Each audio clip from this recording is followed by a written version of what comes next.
नमस्कार शेतकरी मित्रांनो, कांदा उत्पादक शेतकरी बांधवांसाठी आताच्या क्षणाची सर्वात महत्त्वाची आणि मोठी बातमी। कांदा भाव संदर्भातील कांद्याचे भाव वाढणार का, कांद्याचे भाव वाढणार तर कधी, किती आणि कशामुळे, काय त्या संदर्भातील महत्त्वाची अपडेट आणि एकंदरीतच या ठिकाणी कांदा भाव वाढ करण्यासाठी सरकारने या ठिकाणी काय करणं गरजेचं आहे त्या संदर्भातील महत्त्वाचा हा व्हिडिओ असणार आहे। शेवटपर्यंत नक्कीच बघावा विनंती। चला तर सुरुवात करतो आहे। जसे की तुम्ही या ठिकाणी स्क्रीनवर बघू शकता, विकास सिंह व ओमप्रकाश राका कांदा निर्यातदार यांचं काय वैयक्तिक मत प्रतिक्रिया आहे।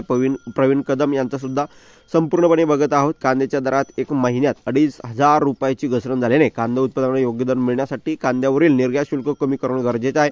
केंद्र सरकारने याबाबत तात्काळ निर्णय घ्यावा असे निवेदन केंद्रीय कृषी मंत्री शिवराज सिंह चौहान यांनी दिले आहे। विकास सिंह ओमप्रकाश राका कांदा निर्यातदार, कांद्याची आवक मोठ्या प्रमाणात आहे, भविष्यात कांद्याचे दर कोसळणार नाहीत यासाठी कांदा निर्यातीवर 20% निर्यात शुल्क रद्द होणे गरजेचे आहे। प्रवीण कदम कांदा निर्यातदार यांचं म्हणणं आहे।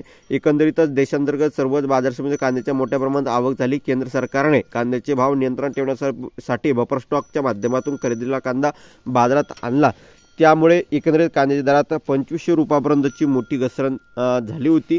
तर कांद्याचे सरासरी भाव 1,500 रुपयापर्यंत कोसळल्याने कांदा उत्पादक शेतकरी चिंताग्रस्त झालेला आहे। सध्याची महत्त्वाची अपडेट आहे। आणि नववर्षात सुरुवातीला लासलगाव बाजार समितीच्या मुख्य आवारात कांदा दरात सुधारणा होऊन देखील आता भाव कमी करण्याचं कारस्थान या सरकारतल्या नेते मंडळांनी या ठिकाणी केलेलं आहे।